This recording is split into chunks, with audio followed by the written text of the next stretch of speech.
बिस्मिल्लाहिर्रहमानिर्रहीम। अस्सलाम वालेकुम स्टूडेंट्स। आज के इस वीडियो सेशन में मैं आपके साथ करेक्शन ऑफ इनकरेक्ट सेंटेंसेस के हवाले से जो नेक्स्ट 5 रूल्स जो हैं वो आपके साथ मैं डिस्कस करूंगा। और कबल इसके कि मैं आपको वजाहत करूं कि ये जो रूल्स हैं ये किन किन एग्ज़ाम्स में जो करेक्शन का सवाल आता है में इस्तेमाल हो सकते हैं, आपके लिए मुआवन और हेल्पफुल साबित हो सकते हैं। मैं चाहूँगा कि आप मोबाइल को रोटेशन के ऑप्शन पे लगा लीजिए और इसको फुल जूम पे देखिए, क्योंकि इस सूरत में इस वीडियो की विजिबिलिटी और ऑडिबिलिटी आपके लिए बेहतरीन होगी। स्टूडेंट्स, करेक्शन का सवाल सब जानते हैं स्टूडेंट्स के it's very very important from examination points of view. और इसमें चाहे एफएससी या इंटरमीडिएट पार्ट 2 का पेपर हो, उसमें भी ये क्वेश्चन 5 मार्क्स का पूछा जाता है। इसके अलावा एसोसिएट डिग्री इन कॉमर्स यानी जिसे हम बीकॉम कहते हैं, उसके अंदर भी ये 10 मार्क्स क्वेश्चन आता है। इसके अलावा एडीबी पार्ट 2 या बीए पार्ट 2 के अंदर भी ये सवाल जो है 10 मार्क्स का पूछा जाता है, जिसमें आप इनकरेक्ट सेंटेंसेस को करेक्ट करते हैं। इसके अलावा स्टूडेंट्स सीएसएस के पेपर्स में आप देख लीजिए कि पिछले पेपर उठा के देखिए कि ये क्वेश्चन जो है वो लाजमी पूछा जाता है। इसके अलावा हमारे पाकिस्तान में जितने भी कम्पिटिटिव एग्ज़ामिनेशंस होते हैं या मुख्तलिफ जॉब्स के लिए जो इंग्लिश का पेपर सेट किया जाता है या जो अंग्रेज़ी का पोर्शन सेट किया जाता है, उस पोर्शन में भी करेक्शन ऑफ इनकरेक्ट सेंटेंसेस का जो क्वेश्चन है वो लाजमी शामिल किया जाता है। यूँ हम ये कह सकते हैं कि ये क्वेश्चन जो है अपनी तौर पे बहुत ज़्यादा अफादियत का हामिल है। हमने इस क्वेश्चन को डिस्कस करना है और आज मैं आपके साथ नेक्स्ट 5 रूल जो है मैं डिस्कस करूँगा। स्टूडेंट्स, इससे कबल मुख्तलिफ वीडियोस में मैं आपके साथ करेक्शन के ये जो रूल्स हैं जो कि 40 to 50 रूल्स मैंने आपके लिए डिज़ाइन किए हुए हैं और उनकी प्रैक्टिस भी आपको मैं डिस्क्रिप्शन बॉक्स में देता हूँ। उसमें ये मैंने तमाम रूल्स जो हैं इससे कबल डिस्कस कर चुका हूँ और आज के इस वीडियो सेशन में हम 26 से लेके 26 से लेके कोई 30 तक यानी 5 रूल्स जो हैं हम उनको लाइन बाय लाइन में आपके साथ एक्सप्लेन करूंगा और कुछ 30 के करीब एग्जांपल्स के जरिए मैं इनकी वजाहत भी करूंगा। तो आइए स्टूडेंट्स, इसका आगाज़ करते हैं और हमारा आज का रूल है 26। स्टूडेंट्स, इस 26 रूल में 2 पेयर वर्ड्स ही हैं दरअसल जिनकी एक्सप्लेनेशन की गई है, जिनकी वजाहत की गई है। आप नोट कर सकते हैं कि रो नंबर जो ऊपर वाली रो है इसमें 2 वर्ड्स मैंने यूज़ किए हैं। एक है मेजॉरिटी ऑफ और इसका मान होता है कि अक्सरियत। जैसे हम क्या देख सकते हैं, मेजॉरिटी ऑफ द स्टूडेंट्स तालिब इल्मों की अक्सरियत, मेजॉरिटी ऑफ द पीपल लोगों की अक्सरियत, मेजॉरिटी ऑफ द पॉलिटिशियंस सियासतदानों की अक्सरियत, मेजॉरिटी ऑफ द चेयर्स कुर्सियों की अक्सरियत। यानी मेजॉरिटी ऑफ के बाद हमको प्लूरल नाउन यहाँ पे यूज़ कर रहे हैं। और इसी तरह माइनॉरिटी ऑफ के साथ भी यहाँ पे आपने कोई प्लूरल नाउन यूज़ करना है, जैसे माइनॉरिटी ऑफ द पीपल यानी लोगों की अक़लियत, माइनॉरिटी ऑफ द स्टूडेंट्स तालिब इल्मों की अक़लियत। तो यहाँ पे हमने एक तो याद रखें कि यहाँ पे आपने प्लूरल नाउन इस्तेमाल करना है। अच्छा, अब नेक्स्ट एक रो में देखें तो यहाँ पे एक लफ्ज़ है मेजॉरिटी और माइनॉरिटी।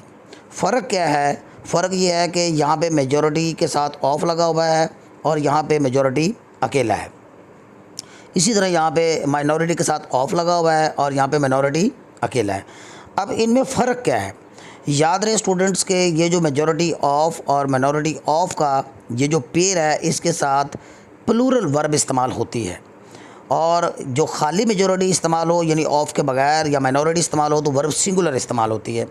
यहाँ पे मैंने आपके लिए इसकी स्टेटमेंट उर्दू में भी लिख दी है कि मेजॉरिटी ऑफ या माइनॉरिटी ऑफ के साथ प्लूरल वर्ब आती है। प्लूरल वर्ब्स कौन सी होती है नोट कर लीजिए। आर प्लूरल होता है इसका, वर प्लूरल होता है वाज का, है प्लूरल होता है हैज़ का। इसी तरह कोई भी वर्ब की फ़र्स्ट फॉर्म आप ले लेते हैं तो वो प्लूरल सेंस में होती है, जैसे मैंने गो वगैरह की मिसाल दी है। इसी तरह आप याद रहे स्टूडेंट्स के जब मेजॉरिटी और माइनॉरिटी अकेला इस्तेमाल हो ऑफ के बगैर, तो याद रहे तो इस वक्त एक सिंगुलर सब्जेक्ट होता है, लिहाजा इसके साथ वर्ब भी क्या आएगी, सिंगुलर वर्ब आएगी। अब सिंगुलर वर्ब्स क्या होते हैं ये मैंने आपके लिए सिंगुलर वर्ब और प्लूरल वर्ब इन 2 रोज़ में आपके लिए डिस्कस कर दी हैं। अब स्टूडेंट्स हम इनको एग्जांपल्स के ज़रिए एक्सप्लेन करते हैं। आइए स्टूडेंट्स देखते हैं। यहाँ पे देखिए मैंने एक आपके लिए बॉक्स तरतीब दिया है इसमें हम एग्जाम्पल नंबर 1 को देखते हैं। The majority of the people, लोगों की अक्सरियत इन पाकिस्तान में इज़ पुअर, लोगों की अक्सरियत या अक्सरियत में जो पाकिस्तान में लोग हैं वो गरीब हैं। सो या लोगों की अक्सरियत गरीब है।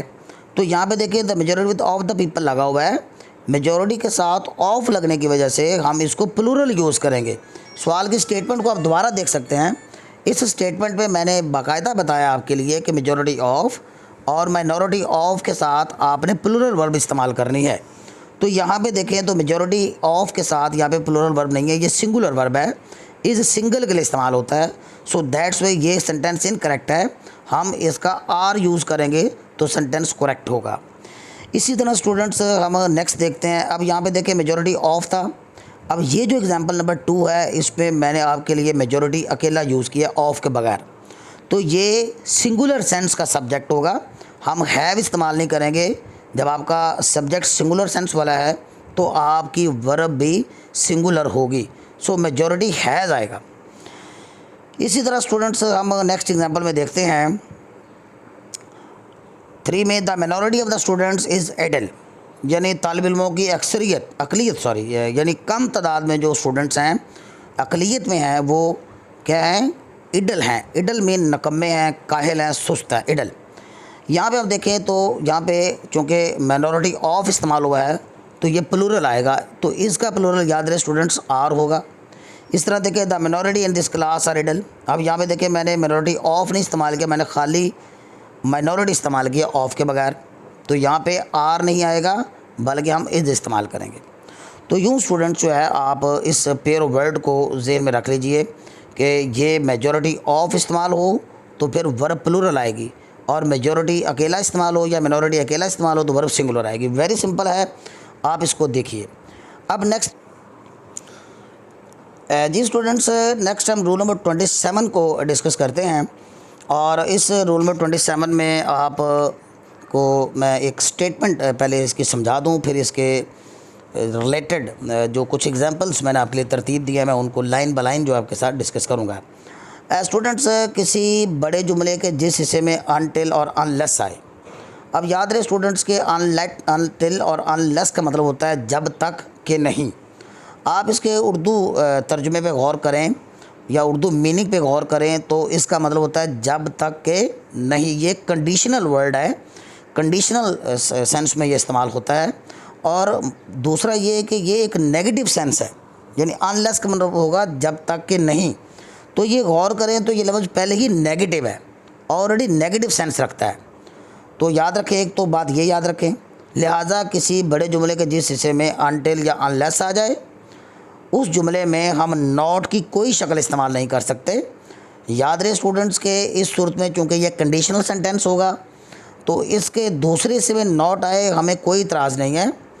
हमारे अनलेस और अनटिल वाला जो पोर्शन है उस हिस्से में आपने नॉट या नॉट की कोई भी शक्ल, जैसे ये डू नॉट भी नॉट की शक्ल होती है, डज नॉट है, डिड नॉट है या खाली नो है वगैरह आपने इस्तेमाल नहीं करना। याद रहे स्टूडेंट्स इसकी वजह ये है, मैंने लिखा हुआ है स्टेटमेंट में, it's reason is that until या अनलेस। इसके अलावा एक और वर्ड भी कॉमनली यूज़ होता है, ये आपको पिछली वीडियोज़ में मैं रूल नंबर 9 में ये चीज़ एक्सप्लेन कर चुका हूँ कि लेस्ट और शुड। लेस्ट का माना होता है कहीं ऐसा ना हो के। ये लेस्ट और शुड का जो कोरिलेटिव कंजंक्शन का जो कॉम्बिनेशन है ये भी नेगेटिव अपने वर्ड्स हैं, ये भी नेगेटिव वर्ड्स होते हैं। तो लेस्ट का मतलब कहीं ऐसा ना हो कि ये ख़दशा ज़ाहिर करने के लिए इस्तेमाल होते हैं। तो यूँ आपके पास ये 3 लफ्ज़ आ गए, एक अनटिल, एक अनलेस और तीसरा लेस्ट और शुड का इस्तेमाल। इसमें आप गौर से देखो तो ये ऑलरेडी लफ्ज़ नेगेटिव्स हैं।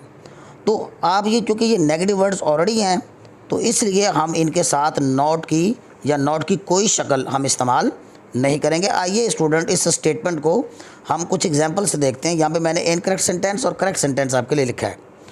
यहाँ पे देखिए एग्जांपल नंबर 1 में यू विल नॉट सक्सीड, आप कामयाब नहीं होंगे, unless you do not work hard, जब तक आप मेहनत नहीं करेंगे। जब तक आप मेहनत नहीं करेंगे आप कामयाब नहीं होंगे। तो स्टूडेंट याद रखें यू विल नॉट सक्सीड ये मेन क्लॉज है, इसमें आपने नॉट यूज़ करना है तो कर लें, इसका कोई मसला नहीं। मसला ये है कि जिन सेंटेंसेस में अनटिल या अनलेस इस्तेमाल होना है उन सेंटेंसेस में नॉट की कोई शक्ल इस्तेमाल नहीं होगी, क्योंकि इस सूरत में ये डबल नेगेटिव हो जाएगा जिसकी कि ग्रामर में इजाज़त नहीं है। यहाँ पे हम देखते हैं you will not succeed unless you work hard. तो यहाँ पे हमने यू के बाद ये जो डू नॉट है ये हमने हटा देना है। दूसरी एग्जांपल देखिए, unless you have no money, जब तक आपके पास पैसे नहीं होंगे यू कैनॉट बाई इट, आप इस चीज़ को नहीं खरीद सकते। मैंने आपको तो बोला कि सेंटेंस का दूसरे पोर्शन में नॉट है, हमें कोई इतराज़ नहीं है। हमारा जो इनकरेक्ट सेंटेंसेस तब होता है इनकरेक्ट जब हमने अनलेस वाले हिस्से में नॉट इस्तेमाल करना। अनलेस वाले हिस्से में आपने नॉट इस्तेमाल नहीं करना। यहाँ पे देखें ये अनलेस वाला हिस्सा है, इसमें हमने नॉट इस्तेमाल नहीं करना। ये आपको मैं ज़रा दोबारा थोड़ी सी इसकी वजाहत कर दूँ। तो जुमले के जिस हिस्से में अनलेस आएगा वहाँ पे हमने नॉट या नो की शक्ल इस्तेमाल नहीं करनी। एग्जाम्पल नंबर 3 में देखेंगे, यहाँ पे भी देखिए सेंटेंस है I shall not give you pen, मैं आपको पेन नहीं दूंगा अनलेस यू डू नॉट पे मी, जब तक आप मुझे अदायगी नहीं करोगे। तो सेंटेंस का वो हिस्सा जिसमें अनलेस आता है उस हिस्से में ये नॉट या नॉट की कोई शक्ल इस्तेमाल नहीं होती। आइए स्टूडेंट्स अब हम रूल नंबर 28 को देखते हैं। इसकी स्टेटमेंट को अगर हम देखें तो यहाँ पे अगर किसी फ़िक्रे के पहले हिस्से में सच इस्तेमाल होता है या द सेम इस्तेमाल होता है, याद रहे स्टूडेंट्स के ये सच का माना ऐसे होता है और द सेम का माना वैसा ही होता है। तो अगर किसी फ़िक्रे के पहले हिस्से में सच या द सेम के वर्ड इस्तेमाल हों तो उन फ़िक्रात में हु या विच की बजाय आपने एज़ लगाना है। याद रहे स्टूडेंट्स के यहाँ पे हु का माना जो होगा, विच का माना भी जो होगा और एज़ का माना भी जो होगा। लेकिन हम अगर फ़िक्रे के पहले हिस्से में सच और द सेम इस्तेमाल कर रहे हैं तो फिर जो की इंग्लिश आपको गलत में ये दी जाएगी इनकरेक्ट में, या विच लगाई जाएगी। आपने ये इस्तेमाल नहीं करनी बल्कि आपने जो की अंग्रेज़ी एज़ इस्तेमाल करनी।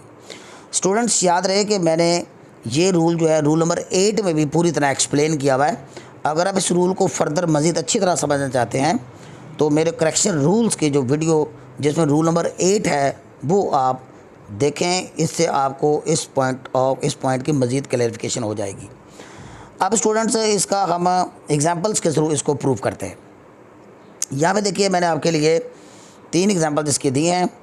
यहाँ पे देखें आई लाइक सच मैंगोज़, मैं ऐसे आम पसंद करता हूँ, ऐसे मैंगो पसंद करता हूँ या मुझे ऐसे आम पसंद हैं which are pulpy and juicy, जो पल्पी होते हैं और जूसी होते हैं, जूस से भरे और गूदे से भरे हुए, पल्पी एंड जूसी।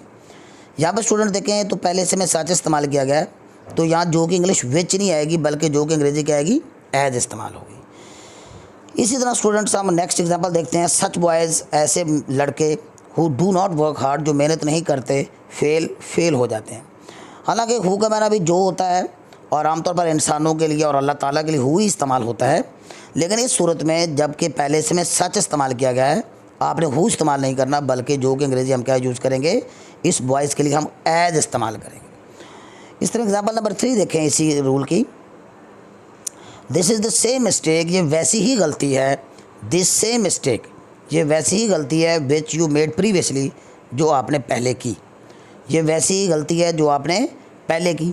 अब याद रहे स्टूडेंट्स के पहले से में दिस सेम आ गया है, द सेम आने की वजह से हम जो इंग्लिश जो है वो विच इस्तेमाल नहीं करेंगे बल्कि हम एज इस्तेमाल करेंगे। आइए स्टूडेंट्स अब मैं आपको रूल नंबर 29 एक्सप्लेन करता हूँ। स्टूडेंट्स इसमें ये TW2 का इस्तेमाल जो है ये डिस्कस किया गया है, ये एक वसी एक्सप्लेनेशन का ये पॉइंट तालब है, लेकिन यहाँ पे मैंने कोशिश की है कि मुख्तसर वक्त में आपके लिए इस टू के इस्तेमाल को अच्छी तरह मैं क्लैरिफाई करूँ। याद रहे स्टूडेंट्स के टू को वेरी और मच के माने में इस्तेमाल नहीं किया जा सकता। ये जो लफ्ज़ TW2 है इसका माना भी होता है, यानी आल्सो की सेंस भी देता है, लेकिन यहाँ पे जो पॉइंट एक्सप्लेनेशन का तकाजा करता है उसमें यह है कि ये TW2 जो है हमने तब इस्तेमाल करना है जब आपको आगे 2+ वर्ब की फर्स्ट फॉर्म हो और जुमले की सेंस नेगेटिव हो, तो आप ये तब ये TW2 इस्तेमाल कर सकते हैं। इसका इस्तेमाल बहुत सेंसिटिव है। आइए देखते हैं ज़रा। तो अगर तो TW2 का इस्तेमाल किया गया हो, यानी जुमले के नेक्स्ट हिस्से में TW2 के साथ नेक्स्ट हिस्से में टू एक और इस्तेमाल किया गया हो, वर्ब की पहली फॉर्म इस्तेमाल की गई हो और जुमले की सेंस नेगेटिव हो, तो फिर आपने ये TW2 इस्तेमाल करना। अदरवाइज़ ये टू कभी भी अकेले में इस्तेमाल नहीं होगा, आपने इसकी जगह टू की जगह वेरी लगाना है। यहाँ पे जैसे देखें, माई सन हेल्थ इज़ टू गुड, मेरे बेटे की सेहत बहुत अच्छी है। अब सेहत चाहे जितनी भी अच्छी हो जाए, हम वेरी गुड ही कह सकते हैं। तो हमने यहाँ पे वेरी आपने यूज़ करना है, टू इस्तेमाल नहीं करना। ये टू की जगह क्या आएगा, वेरी इस्तेमाल होगा, क्योंकि इस जुमले की सेंस नेगेटिव नहीं है। याद रहे स्टूडेंट्स कि ये TWO2 का इस्तेमाल जो है ये तब इस्तेमाल होता है जब जुमले की सेंस नेगेटिव हो। नेक्स्ट जो 3 एग्जाम्पल होंगे, ये जो स्क्रीन पे आपको नज़र आ रही हैं, इन एग्जाम्पल्स के बाद मैंने वो 3 एग्जाम्पल्स दी हैं जिसमें TWO2 जो है नेगेटिव सेंस में इस्तेमाल होता है। अदरवाइज़ हम ये टू की जगह क्या इस्तेमाल करेंगे, वेरी इस्तेमाल करेंगे। यहाँ पे देखिए, शुगर इज़ टू स्वीट, चीनी बहुत मीठी होती है। तो यहाँ TWO2 जो है अकेले में इस्तेमाल किया गया है, सो दैट्स वाई हम यहाँ पे वेरी इस्तेमाल करेंगे। ये TWO2 का इस्तेमाल यहाँ पे इनकरेक्ट होगा। इस तरह देखें, it is too hot today, आज बहुत गर्मी है। तो चाहे जितनी भी गर्मी हो, आपने TWO2 की जगह खाली जो है TWO2 इस्तेमाल नहीं कर सकते, बल्कि हम इसकी जगह वेरी इस्तेमाल करेंगे। It is very hot today. आइए अब हम नेक्स्ट 3 एग्जाम्पल्स वो देखते हैं जब TWO2 इस्तेमाल हो सकता है। यहाँ पे TWO2 जो ऊपर हमने एग्जाम्पल्स देखी हैं, इन एग्जाम्पल्स में TWO2 इस्तेमाल नहीं हो सकता, बल्कि हर 3 सूरतों में वेरी ही इस्तेमाल होगा। इसमें हम देखते हैं यहाँ पे कुछ एग्जाम्पल्स। यहाँ पे देखिए, इस सेंस में मैंने ऊपर थोड़ा सा आपके लिए एक क्लैरिफिकेशन नोट लिखा है कि there should be negative sense to use too, कि अगर आपने टू इस्तेमाल करना है तो उसकी जुमले की सेंस नेगेटिव होनी चाहिए। यहाँ पे 3 एग्जाम्पल देखें जहाँ पे सेंटेंस की जो सेंस है वो नेगेटिव बनती है। जैसे कैसे, it is very hot to play outside, यानी it is very hot to play outside हम देखें तो इसके अंदर जो है वो हम देखते हैं कि ये TWO2 जो है ये अब यूज़ हो सकता है, क्योंकि ये टू प्ले जो है ये वर्ब की पहली फॉर्म है। ये टू प्ले वर्ब की पहली फॉर्म है और साथ ये टू का कम्बिनेशन आ रहा है। अब इस जुमले की अगर मैं ट्रांसलेशन करूँ उर्दू में तो इसका मतलब बनता है it is too hot to play outside, बाहर इतनी गर्मी है कि खेला नहीं जा सकता। तो इस सूरत में हम TWO2 इस्तेमाल कर सकते हैं जो जुमले की सेंस नेगेटिव हो। नेक्स्ट देखें, the patient is very weak to walk, मरीज़ इतना कमज़ोर है कि चल फिर नहीं सकता। यानी अगर हम इसकी उर्दू ट्रांसलेशन देखते हैं तो ये नेगेटिव सेंस रखता है। तो जब नेगेटिव सेंस होगा तो फिर वेरी इस्तेमाल नहीं होगा, बल्कि TWO2 इस्तेमाल होगा। जैसे the patient is too weak to walk, मरीज़ इतना कमज़ोर है कि चल फिर नहीं सकता। ये मुख्तलिफ एग्ज़ाम्स में ये सेंटेंस जो है ये 20 बार पूछा जा चुका है। इस तरह देखें, he is very poor two by A bike, वो इतना गरीब है कि एक साइकिल नहीं खरीद सकता। तो इसमें भी आप याद रखें स्टूडेंट्स, जुमले की सेंस चूँकि नेगेटिव बन रही है और टू प्लस वर्ब की फर्स्ट फॉर्म भी मौजूद है, सो दैट्स वाई हम ये पूरा कम्बिनेशन इस्तेमाल करेंगे। इसमें TWO2 का इस्तेमाल हम करेंगे। आइए स्टूडेंट्स, अब हम रूल नंबर 30 को एक्सप्लेन करते हैं। रूल नंबर 30 जो है ये भी बहुत इंपॉर्टेंट है और मुख्तलिफ एग्ज़ाम्स में इसके मतलब जो है इनकरेक्ट सेंटेंसेस जो है अक्सर दिए जाते हैं। याद रहे स्टूडेंट्स के मुदर्रिजल वर्ब्स जो मैंने लिखी हैं ये रिफ्लेक्सिव प्रोनाउंस, इनके बाद लाजमी आता है। ज़रा रूल को एक नाम देने के लिए मैंने लिख दिया कि रिफ्लेक्सिव वर्ब्स, कि ये जो 6 वर्ब्स हैं, ये जो मैंने इस रो में लिखी हैं, आप इन 6 वर्ब्स को अच्छी तरह याद कर लीजिए। ये 6 की 6 वर्ब जो है इनका नाम रिफ्लेक्सिव वर्ब्स रख दिया गया है। क्यों इनको रिफ्लेक्सिव वर्ब्स कहते हैं, सवाल ये पैदा होता है, क्योंकि इनके बाद रिफ्लेक्सिव प्रोनाउन इस्तेमाल होता है। तो जब आपने कोई इनमें से कोई भी वर्ब यूज़ करनी, जैसे इन्जॉय है, इसका मतलब होता है इससे लुत्फ़अंदोज़ होना, हम खाली इन्जॉय इस्तेमाल नहीं करेंगे लफ्ज़, बल्कि इसके बाद कोई रिफ्लेक्सिव प्रोनाउन इस्तेमाल करेंगे। इस तरह एब्सेंट का माना गैर हाज़िर होना, यानी जब ये बतौर वर्ब इस्तेमाल हो तो फिर हमने यहाँ पर रिफ्लेक्सिव प्रोनाउन इस्तेमाल करना है। इस तरह यहाँ ड्रिंक शराब पीना की सेंस में जब आएगा तो यहाँ पर हमने रिफ्लेक्सिव प्रोनाउन इस्तेमाल करना है। अवेंज ऑन का माना होगा से बदला लेना, तो इस सूरत में आपने अवेंज के बाद रिफ्लेक्सिव प्रोनाउन इस्तेमाल करना है। अवेल ऑफ का मतलब होता है से फ़ायदा उठाना, से फ़ायदा लेना, तो इसमें अवेल के बाद हम रिफ्लेक्सिव प्रोनाउन इस्तेमाल करेंगे। इस तरह एक्विट ऑफ होता है से बरी करना, अपने आप को बरी करा लेना। तो ये जो 6 वर्ब्स हैं आप इनको अच्छी तरह याद कर लीजिए। इन 6 वर्ब्स के बाद आपने रिफ्लेक्सिव जो है वो प्रोनाउन इस्तेमाल करना है। और रिफ्लेक्सिव प्रोनाउंस क्या होते हैं ये भी मैंने आपके लिए यहाँ पे एक टेबल में थोड़े से स्केच आउट कर दिए हैं। याद रहे स्टूडेंट्स के आई का रिफ्लेक्सिव प्रोनाउन होता है माई सेल्फ, इस तरह वी का रिफ्लेक्सिव प्रोनाउन होता है आवर सेल्व्स, वन का रिफ्लेक्सिव प्रोनाउन होता है वन सेल्फ, दे का रिफ्लेक्सिव प्रोनाउन होता है देम सेल्व्स। इस तरह हर सेल्फ जो है ये शी का रिफ्लेक्सिव प्रोनाउन है, हिम सेल्फ जो है ये ही का रिफ्लेक्सिव प्रोनाउन है। इस तरह जो है ये यू जो है ये योर सेल्फ जो है ये योर का रिफ्लेक्सिव प्रोनाउन है। इस तरह ये आवर सेल्फ जो है ये वी का रिफ्लेक्सिव प्रोनाउन है। सो आप याद रख लीजिए कि यही 6 रिफ्लेक्सिव प्रोनाउंस हैं। तो आपको जब भी ये वर्ब यानी किसी भी सेंटेंस में ये वर्ब इस्तेमाल की जाए तो आपने इनमें से कोई ना कोई रिफ्लेक्सिव प्रोनाउन जो है वो इन वर्ब्स के बाद लाजमी इस्तेमाल करना है और ये according to the requirement of the subject होगा। जैसे मैं यहाँ पे आपको एग्जांपल से इसकी वजाहत करता हूँ। यहाँ पे देखिए एग्जांपल्स में, तो यहाँ पे देखें यू शुड इन्जॉय। अब ग्रामेटिकली ये जुमला गलत है, सेंस तो ये दे रहा है यू शुड इन्जॉय कि आपको लुत्फ़अंदोज़ होना चाहिए या आप इन्जॉय कीजिए।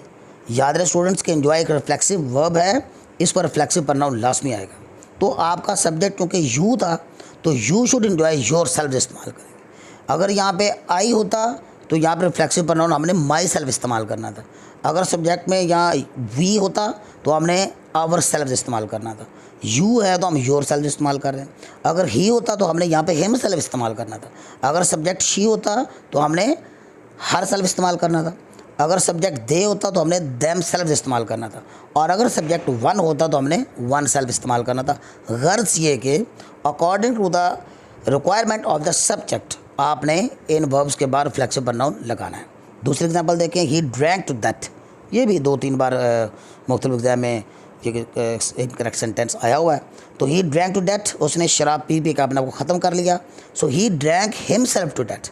तो ड्रिंक यहाँ पे शराब पीने के सेंस में है तो हम रिफ्लेक्सिव प्रोनाउन इस्तेमाल करेंगे। जैसे देखें she should avail of this chance, उसे इस मौके से फ़ायदा उठाना चाहिए। वेरी वेरी इंपॉर्टेंट है ये अवेल ऑफ का सेंटेंस, अक्सर एग्जाम में आता है। तो ये देखें she should avail her self. याद रहे स्टूडेंट्स के हमने अवेल के बाद रिफ्लेक्सिव प्रोनाउन लगाना है। ये इसकी मुतलका प्रपोजिशन ये साथ आएगी। ये आप याद कर लीजिए कि अवेल खाली इस्तेमाल नहीं होता, अवेल ऑफ इस्तेमाल होता है। रिफ्लेक्सिव प्रोनाउन आपने इसके साथ इस्तेमाल करना है। इसी तरह देखें शी एक्विटेड ऑफ ब्लेम, उसने अपने आप को इल्ज़ाम से बरी कर लिया। So she acquitted her self of blame. तो एक्विटेड भी एक ऐसे वर्ब है जो रिफ्लेक्सिव वर्ब है और इसके बाद रिफ्लेक्सिव प्रोनाउन इस्तेमाल होता है। होपफुली स्टूडेंट्स के आज की ये जो वीडियो है ये आपके लिए बहुत इंपॉर्टेंट साबित होगी और डिस्क्रिप्शन में आप इसकी प्रैक्टिस भी ले सकते हैं। इन 5 सेंटेंसेस से रिलेटेड मैंने प्रैक्टिस भी डिस्क्रिप्शन बॉक्स में मैं डाल दूंगा आपके लिए। आप इन रूल्स को अच्छी तरह देखिए, परखिए, याद कीजिए। ये आपके लिए काफ़ी हेल्पफुल मटेरियल साबित होगा। मुख्तलिफ एग्ज़ाम्स के अंदर जो इनकरेक्ट सेंटेंसेस को हमने करेक्ट करना होता है उसके लिए आपके लिए हेल्पफुल वीडियो है। Hopefully students you will take advantage of out of this video. Okay students, till next video, Allah Hafiz.